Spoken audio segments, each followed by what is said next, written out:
Merci pour votre fidélité d'écoute à Nana FM. Merci de nous recevoir chez vous, soit sur la 95.5, le www.nanafm.tg ou encore sur le bouquet Canal Plus numéro 575 et bienvenue.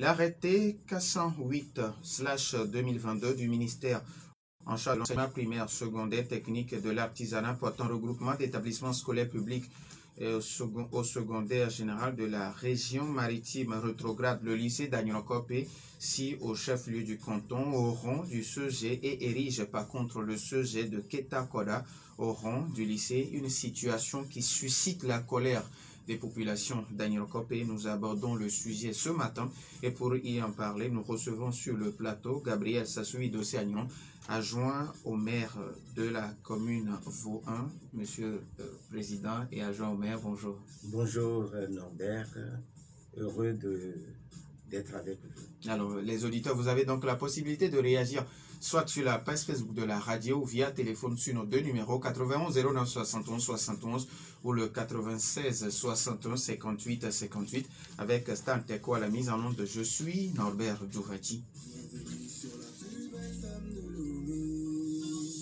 Une fois encore, merci pour votre fidélité d'écoute à Nanef. Avant de revenir à ce problème de lycée au niveau d'Agnocope, vous allez d'abord porter votre casquette de politique parce que depuis hier, certains de nos auditeurs m'ont envoyé quelques questions par rapport à la DMK. La première question, c'est de savoir c'est quoi exactement cette dynamique et où en est-on aujourd'hui avec la DMK? Bon, la dynamique, Monseigneur Poudrou, comme son nom l'indique, est un mouvement citoyen qui a pour objectif de canaliser l'aspiration du peuple togolais pour l'obtention de l'alternance. Le mobile essentiel, c'est l'alternance. Alors, Monseigneur Poudrou a pris son bâton de pèlerin, a rassemblé, je crois, tous les leaders de la C14 et est passé chez eux pour arriver à avoir un candidat unique de l'opposition, condition sine qua non pour l'alternance au Togo. Donc je crois qu'on ne peut pas définir la dynamique Monseigneur Poudrou autrement que de parler de l'alternance et de l'engagement de Monseigneur Poudrou qui, depuis la conférence nationale souveraine, s'est toujours battu pour que les libertés individuelles soient bien respectées dans notre pays et que la démocratie se porte mieux, s'enracine dans notre pays. Donc, c'est un engagement noble d'une personnalité de son rang et qui se sacrifie pour notre pays. Et au cours de ces rencontres, il a évalué et comme il le dit si bien, il a prié. On ne peut pas lui refuser de prier. Et il a prié et il dit qu'il a eu l'inspiration que le meilleur candidat est Agbeyo Mekodjo. Et donc il a choisi le candidat unique de l'opposition. Mais là où il y a eu un petit problème, un bémol, c'est que tous les leaders qui ont participé au choix de ce candidat unique, immédiatement après, se sont retirés de la course pour aller eux-mêmes à ces élections. Et il s'est fait qu'il y a d'autres candidats qui n'ont pas voulu participer à ce rassemblement qu'organise Monseigneur Poudrou. Mais la dynamique étant de côté de l'action unitaire, les populations ont porté leur choix sur le candidat de la dynamique, Monseigneur Poudrou.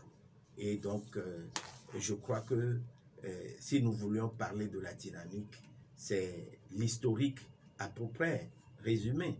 Mais c'est un travail de longue haleine parce qu'on ne peut pas parler de candidat unique en 2020 sans penser à tout ce qui s'est passé depuis la conférence nationale souveraine où l'opposition avait avait diagnostiqué que pour obtenir l'alternance, il faut arriver au choix d'un candidat unique.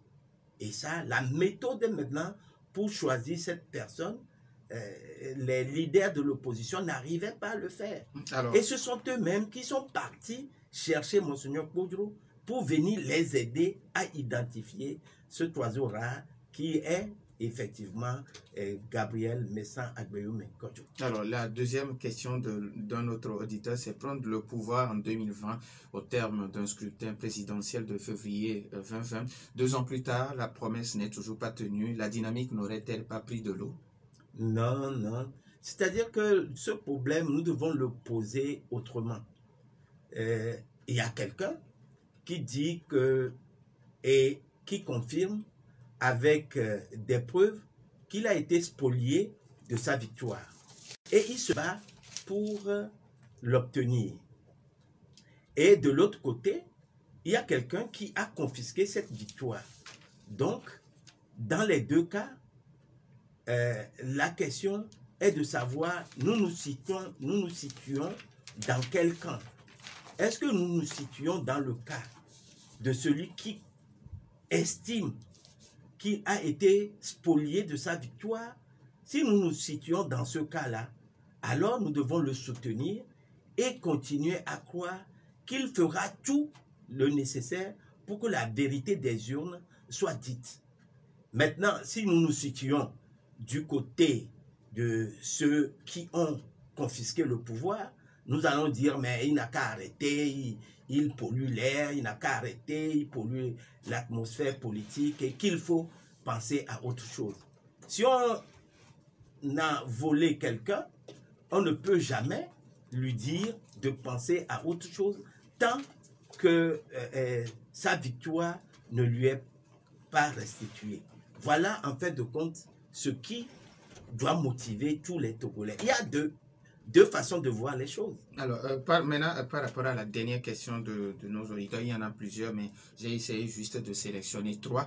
La troisième question qui demande où se trouvent actuellement les 2 ténors de la dynamique, à savoir Monseigneur Kpodjro et puis Agbeyoume Kodjo. Bon, Monseigneur Kpodjro, il a donné sa localisation. Quand il a quitté le Togo, on l'a retrouvé en Norvège, en exil, dans un pays où il fait tellement froid. Qu'est-ce qu'on peut dire de plus pour un vieillard de plus de 92 ans? On devait souhaiter qu'il soit avec nous, qu'il soit au pays et qu'il soit à nos bons soins pour passer les derniers moments de sa vie. Mais le voilà hors du pays à cause de l'alternance que tous les Togolais veulent. Bon, quant à Messan Agbeyoume Kodjo, lui aussi, il s'est identifié, il a identifié sa localisation en parlant de champs de maïs. Donc, nous ne pouvons que souhaiter qu'on trouve un issue favorable pour que le président de la République qui fait les négociations pour qu'on libère les mercenaires ivoiriens, qui fait tout pour que les gens se retrouvent, il n'a qu'à revenir voir sa maison, voir le Togo, qui est notre maison commune, pour qu'il y ait des négociations et qu'on ouvre les frontières pour que les 2 exilés puissent rentrer au Togo. Il ne s'agit pas seulement de Monseigneur Kpodjro et de Agbeyoume Kodjo. On parle de tous les exilés politiques qui sont en Europe et surtout les détenus politiques qui sont actuellement plus de 110 dans les prisons de Lomé et les prisons du Togo.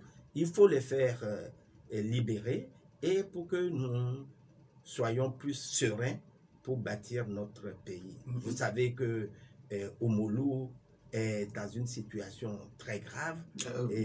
Merci. On ne va pas aller là-bas, s'il vous plaît. Alors, c'est un ensemble. Dès qu'on parle de... S'il n'y avait pas eu les élections, Agbeome Kodjo n'aurait pas pris cette décision-là, le président Agbeome Kodjo ne serait pas exilé et Omulu ne serait jamais arrêté. Merci beaucoup. Maintenant, on va revenir à votre statut de maire adjoint de la commune Vaux-1. Comment se porte aujourd'hui la commune Vaux-1?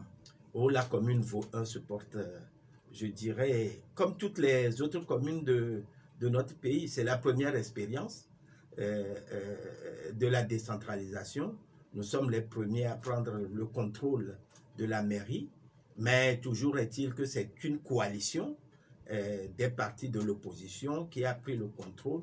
Mais à ce niveau-là aussi, il y a des écueils qu'il faut corriger. Les maires, le test de la décentralisation donne tous les pouvoirs aux maires et les maires sont, je dirais, jaloux de partager ces pouvoirs-là avec leurs adjoints, faire en sorte qu'il y ait de l'harmonie pour que nous puissions ensemble conjuguer nos efforts pour le bien de nos populations, pour soulager la souffrance de nos populations. Mais à ce niveau, bon, on vient de faire 3 ans, on s'est battu pour que tout le monde soit au même niveau, mais le maire, il garde les manettes, il veut tout faire tout seul. C'est ça le problème que nous avons dans la gestion de la commune de Vaud. Alors, aujourd'hui, on parle d'intercommunalité. Vous êtes au niveau du Vaud 1, mais au niveau de Vaud 2 à Agnon-Kopé, il y a un problème. Et puis, vous êtes natif d'Agnon-Kopé. Aujourd'hui, il y a un problème de lycée où un arrêté du ministère des enseignements primaires, secondaires, techniques de l'artisanat portant regroupement d'établissements scolaires publics au secondaire rétrograde le lycée d'Agnon-Kopé au rang de CEG et érige par contre le CEG Keta-Koda au rang de lycée, une situation qui suscite la colère des populations d'Agnon-Kopé. Est-ce que vous êtes allé à l'information? Qu'est-ce qui se passe réellement? En fait, il faut faire l'historique du lycée d'Agnon-Kopé. Ce lycée, disons le CEG d'Agnon-Kopé, est créé en 1981 et par Monseigneur Dossé Agneron. Et c'est un lycée et un CEG catholique qui a fonctionné jusqu'à 2005. Et en 2005, ils ont ouvert le premier lycée, les premières classes du lycée, et ont envoyé des élèves à l'examen de baccalauréat. Il faut rappeler que ce CEG a permis au canton, à tous les élèves du canton, que ce soit Keta-Koda, que ce soit Djankase, que ce soit Zizekopé, que ce soit Agnon-Kopé, de venir étudier dans ce CEG, qui est vraiment un rapprochement des apprenants de leur lieu. Donc, ce CEG a fonctionné. Mais comme c'est une œuvre du diocèse, les finances n'ont pas suivi et on a dû fermer. Et en 2013, avec le concours de chef Dravi Michel Agnon IV et son intervention au niveau de l'État, l'État a réouvert le CEG. Et le CEG est devenu un CEG officiel que le ministère a soutenu. Et dans la foulée, ils ont ouvert maintenant le lycée et le lycée a fonctionné. Et maintenant, les élèves sont passés en classe de terminale parce qu'ils ont eu à faire le probatoire. Et on s'apprête à organiser la rentrée quand le ministère a voulu faire le regroupement des établissements. Et là, le premier décret, le premier arrêté plutôt, qui est du 26 juillet, a consacré Agnon-Kopé comme lycée. Et consacrant ainsi Agnon-Kopé comme lycée, la population, elle était contente. Et voilà que 10 jours après, il y a un second décret que vous venez de citer. Et c'est ce décret qui pose, ce deuxième arrêté plutôt, et c'est cet arrêté qui pose problème. C'est l'arrêté 408 qui pose problème parce qu'il redonne à Ketakoda le lycée et dégradant ainsi Agnokope, le rétrogradant au rang de CEG. Et la population ne peut pas comprendre qu'il y a même un principe qui est le respect de l'hiérarchie des normes administratives dans le cadre de l'aménagement du territoire, qui fait que le canton vient avant les villages. Et de la même façon, le chef-lieu de la commune vient avant les chefs-lieux des cantons. Donc, les gens ne comprennent pas. Et il y a des démarches que les cadres, comme il faut les appeler ainsi, les cadres de Ketakoda et ceux d'Agnokope sont en train de mener pour voir si le ministre peut revenir sur sa décision, reporter le fameux arrêté 4408. Cet arrêté pose beaucoup de problèmes. Je viens de citer le non-respect de l'hiérarchie des normes administratives. Ça pose un autre problème au niveau du canton, parce que la population d'Agnokope pense que c'est les cadres de Ketakoda qui sont partis négocier après, sur leur dos, le transfert de lycée d'Agnokope à Ketakoda.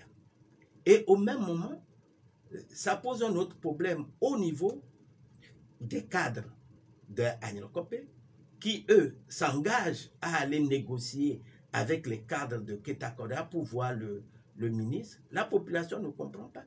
La population dit, voilà ceux qui sont passés en dessous de nous pour aller négocier le lycée, pour que le lycée leur soit octroyé. Et c'est avec eux que vous voulez aller voir le ministre, que ce n'est pas possible. Et que même les cadres sont en déphasage avec la population. La population pense que ces cadres-là sont tous à Lomé. Leurs enfants ne viendront jamais au lycée à Agnokope. Et que ce sont eux, leurs enfants, qui doivent aller au lycée d'Agnokope. Comme on le dit souvent chez nous, à Bitoy et à Bivena. Alors aujourd'hui, est-ce que les uns et les autres, est-ce que le ministère a expliqué la raison pour laquelle il y a ce transfert du lycée d'Agnokope à Ketakoda? C'est ce que je dis. C'est-à-dire que les arguments que le ministère peut donner ne peut pas convaincre. Puisque ces arguments, le ministère l'avait, et donc l'arrêté 400 devait tenir compte de cela et immédiatement devait rétrograder Agnokope au rang de CEG. Maintenant que le ministère, ayant tous ces arguments, a érigé Agnokope en lycée dans l'arrêté 400, les gens ne comprennent pas pourquoi 10 jours après, le ministère peut avoir ces arguments-là, connaissant très bien, les gens le disent, la rigueur du professeur Kokoroko.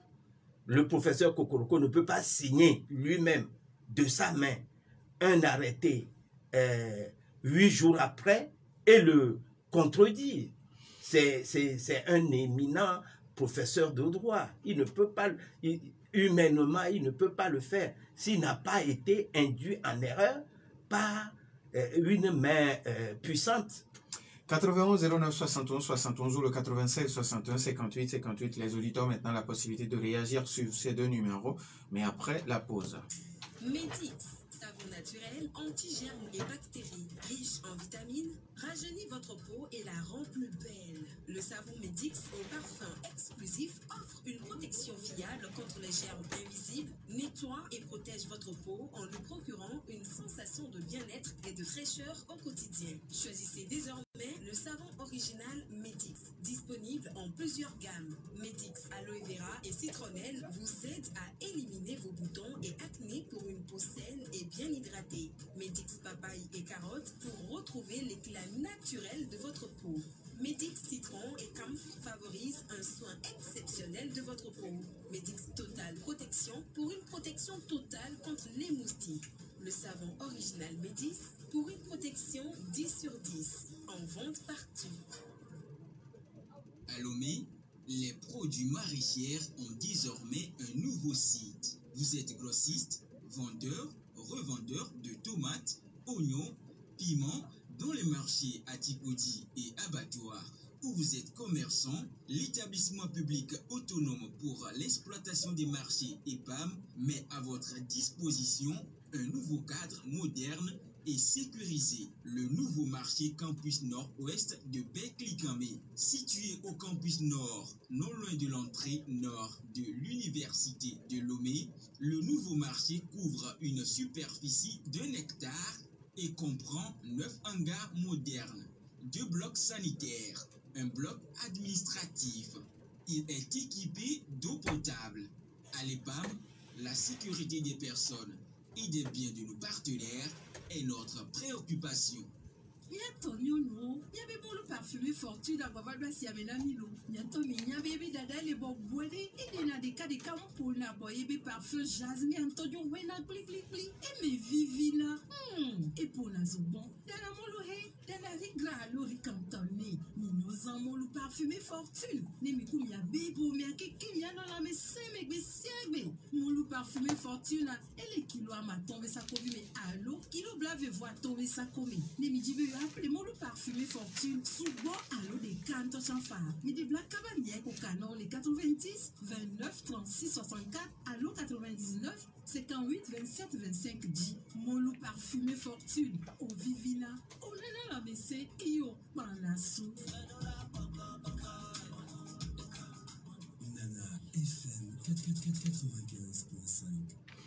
91 09 71 71 ou le 96 61 58 58. Nous avons un premier auditeur en ligne. Nana FM, allô?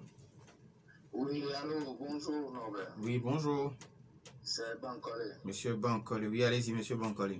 Bonjour à notre invité. Bonjour, Bankole. Oui, et je voudrais poser la question à notre invité.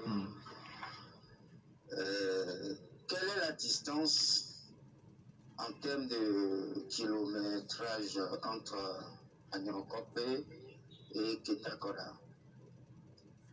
La deuxième question, est-ce qu'il ne voit pas que c'est une habitude du gouvernement en essayant de provoquer et d'amener les gens à la frustration, tout simplement, comme il a expliqué si bien, il n'y a pas de raison ou d'argument qu'on doit développer pour faire comprendre ce qui se passe dans cette localité-là. On a attribué un lycée à une contrée et du coup, on se permet de lui enlever comme ça et que notre invité ne soit pas surpris que demain ou après-demain, que le CG aussi soit rabattu ailleurs. Hein.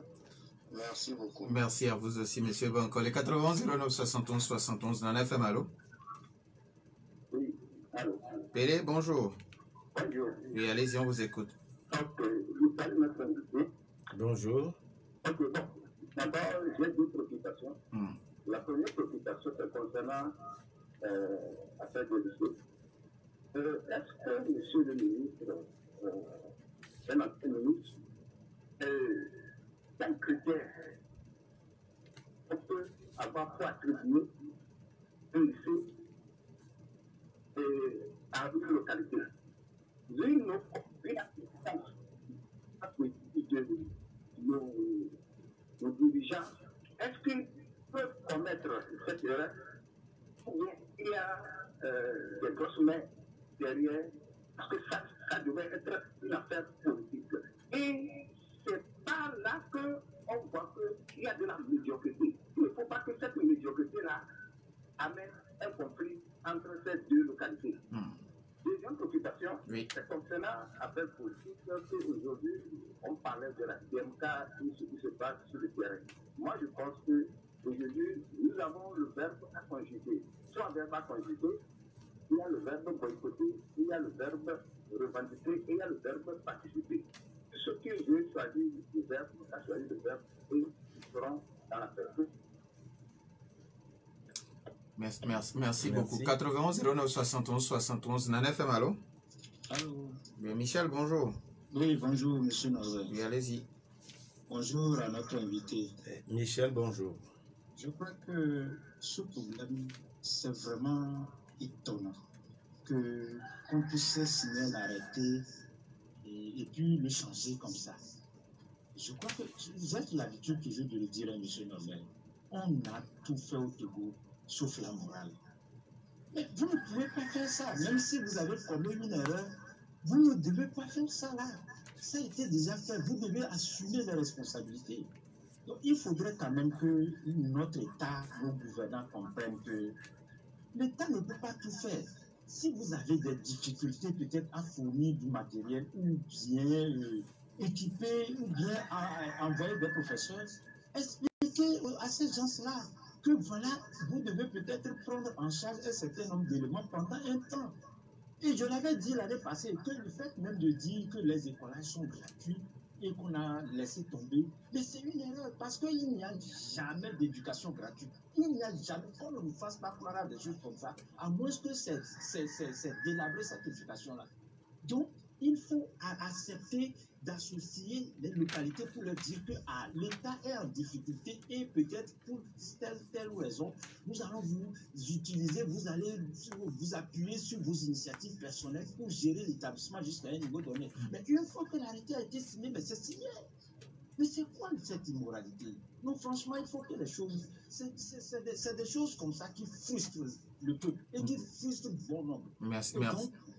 Qu'il change au moins cette façon de faire. Merci beaucoup, Michel. 91 09 71 71. Nana FM, allô? Bonjour, Norbert. Monsieur Garo, bonjour. Bonjour, Président. Bonjour, monsieur. Président, maire en même temps. Non, moi, j'ai deux bonnes questions. Oui, allez-y pour la première. Choisir Norvège pour Monseigneur Koudou. Parce que Suède et Finlande, moi, j'appelle ces deux pays la pays blanc. Parce que quand vous êtes dans l'avion, là, vous n'allez pas voir la terre et tout est blanc comme si, même du deuxième dégât la neige avant qu'on atterrisse. Pourquoi choisir un autre pays dans l'Europe moins froid? Donc, secondo, si Monseigneur Koudou rentre à son âge là, croyez-vous vraiment qu'il sera inquiété par le pouvoir? À mon avis, non, il faut faire tout ce qui rentre. Merci, bonne journée. Merci et bonne journée à vous aussi, monsieur Garo. Nana FM, allô? Alors, bonjour, c'est pour l'émission. Oui, bonjour, allez-y. Oui, c'est Briand. Monsieur Briand, oui. Allô? Oui, allô, monsieur Briand, je vous écoute, allez-y. Allô? Oui, allô? Oui, c'est Briand. Oui, allez-y, monsieur Briand, je vous écoute. Oui, bon, je salue notre invité. Oui. Oui, et je le remercie beaucoup parce que c'est le rôle même des élus locaux. Quand il y a un problème dans la localité qui ne va pas, bon, qui cause problème en ce moment, il revient aux élus locaux de se prononcer. C'est aussi l'occasion d'aider l'État, qui est le ministère, à changer certaines choses s'il y a des erreurs. Parce que le moment, là où nous sommes actuellement, pourquoi on essaie de jumeler et le CG et le lycée des fois, ou bien le syndicat à cause de manque de professeurs. Donc, s'il y a des manquements, c'est bien dit, c'est bien fait. Je remercie l'élu local pour ce qu'il a fait et que, vivement, que le ministère fasse tout pour qu'on change ça avant la rentrée pour que les populations soient vraiment apaisées. Merci à vous. On prend le dernier auditeur. Nana FM, allô? Allô, bonjour mon directeur. Papa Sibiti, bonjour. À tous, Seigneur, tout honneur. Bonjour mon président. Bonjour, Papa Sibiti. Je vous remercie. Il y a 2 points. Monsieur Norbert, oui. Vous avez parlé de l'affaire d'Abobo. Laissez-moi. S'il y a l'affaire d'Abobo et que le DG à Fognon n'a pas été, c'est grave. Parce que c'est ses oncles maternels, par mon grand patron directeur, Tofa Francis Paul, qui est revenu, qui a remplacé Gabon, et qui a remplacé aussi monsieur, comment il s'appelle, l'inspecteur. Bon. Alors, oui. Vous voyez ce qu'il y a. Il n'y a pas une querelle, les culturel pour l'affaire de l'école et lycée. Le ministre et le président, vous avez bien fait. C'est pas, ma première question a été posée par quelqu'un. Combien de kilomètres il y a entre ces deux localités? Bon, il va nous répondre. S'il vous plaît, monsieur le ministre, combien, pardon? C'est à peu près combien de kilomètres? Pour que nous puissions juger.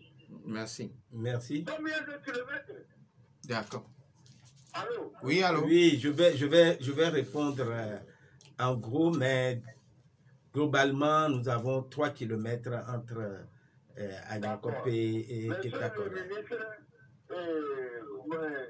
de Kokoroko, ce n'est pas plus que lui. Il ne faut pas que nous lancions des flèches. Demandons pardon. Moi, c'est mon point de vue, mon principe. S'il y a 3 kilomètres entre Agnakope et là où on a déplacé, voyez dans les quartiers de Lomé là, les lycées qui sont là, le lycée de Didjoli, le lycée de février, ça ne fait pas 3 kilomètres.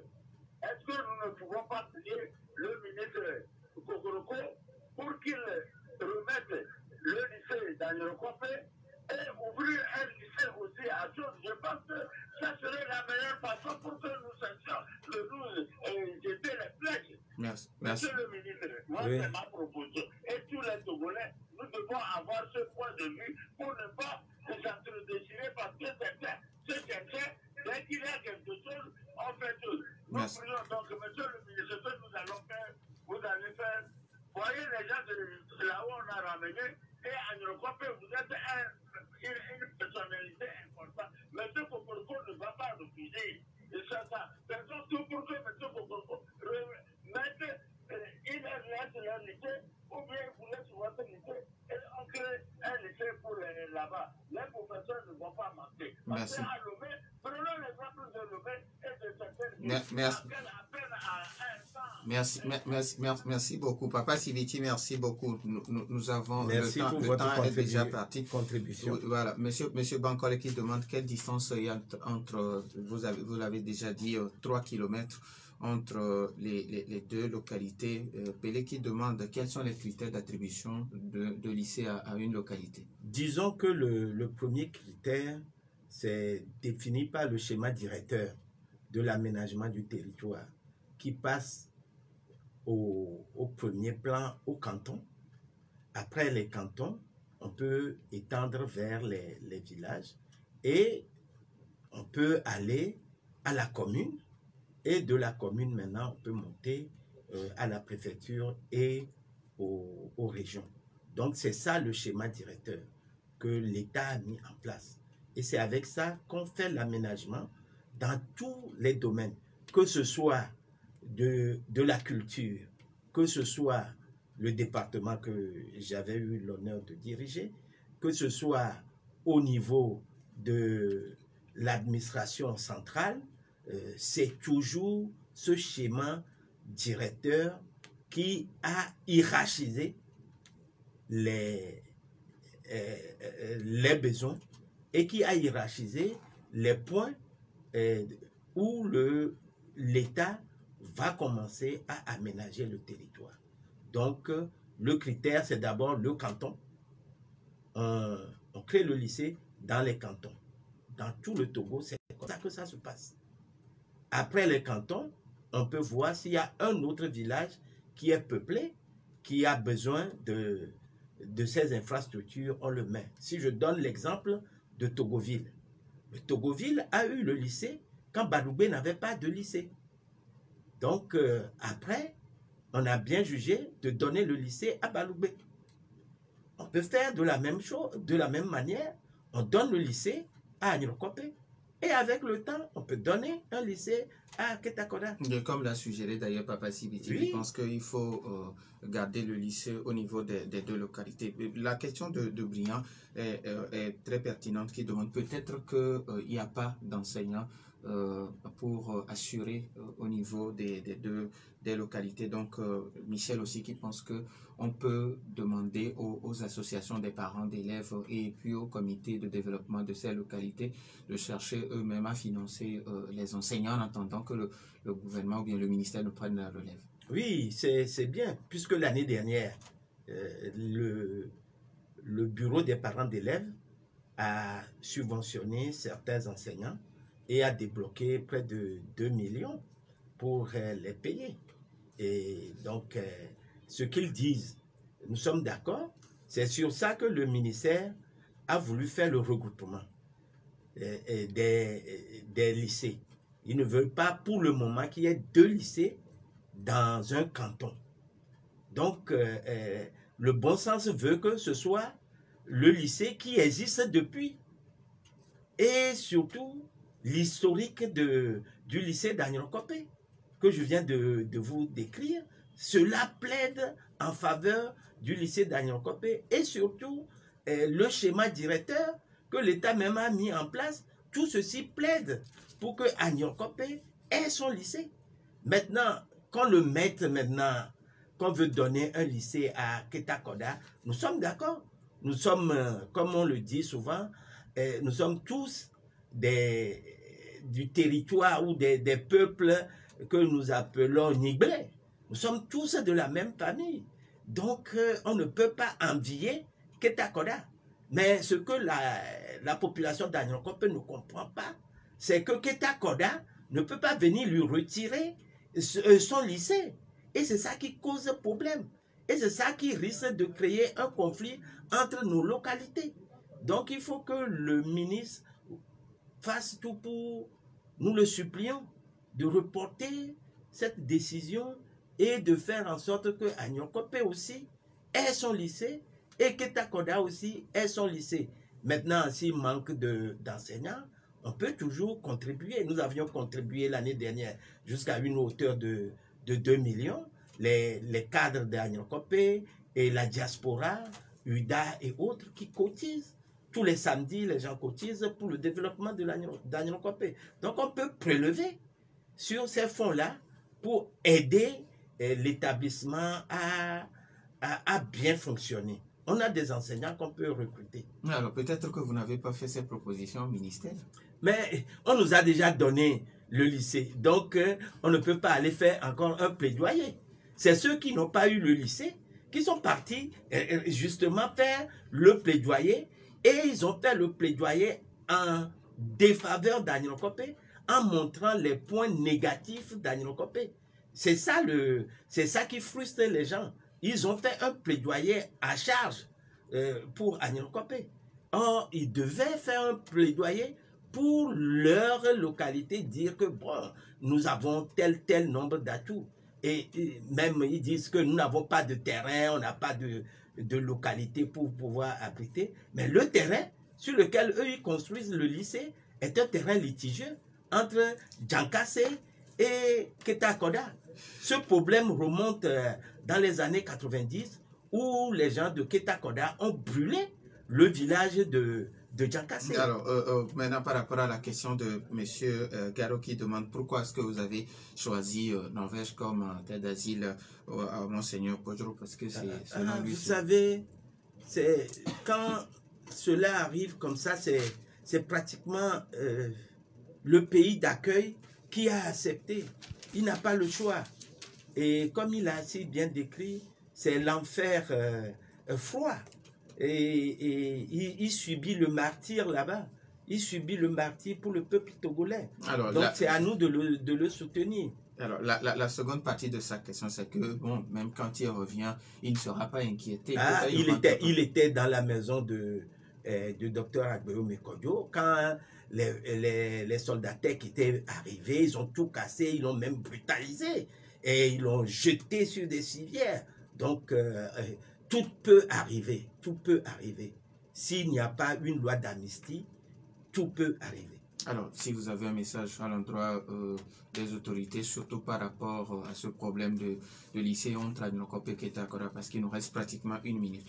Non, ce que nous pourrions dire, c'est que il ne faut pas que le gouvernement soit frustré parce que la population parle. Elle est obligée de parler, elle crie pour que le Premier ministre l'écoute. Et il ne faut pas qu'ils prennent ça en mal et qu'ils reviennent sur leurs décisions. Parce que Baloubé et Agnokope et Ketakoda sont tous des pays, des villages voisins et la même population. Donc on demande l'indulgence du ministre de l'Éducation nationale. On lui demande de reporter cette décision et de permettre à ce que Agnokope puisse continuer à ouvrir son lycée. Ce lycée tient beaucoup à cœur à Monseigneur Dossé Agnon, qui a ouvert d'abord un CEG pour le canton, et donc s'il est décédé maintenant, nous devons honorer au moins sa mémoire pour permettre aux générations futures de comprendre que quand il était archevêque, quand il était là, il a contribué à créer l'enseignement dans son village. Il faut le soutenir. Nous l'avons aimé, le Premier ministre l'a aimé, le président de la République. Ils sont partis, ils ont marché pendant des kilomètres de Amoutier à la cathédrale pour aller l'enterrer en lui rendant hommage. Nous leur demandons de lui rendre hommage en réouvrant le lycée d'Agnokope. Nous disons merci à Gabriel Sassouvi Dossé Agnon, adjoint au maire de la commune Vaux. Merci également à vous aussi pour votre fidélité d'écoute à Nana FM. Fin de ce débat mis en onde par Stan Teko. Je m'appelle Norbert Djouvadi. Bonne suite de nos programmes.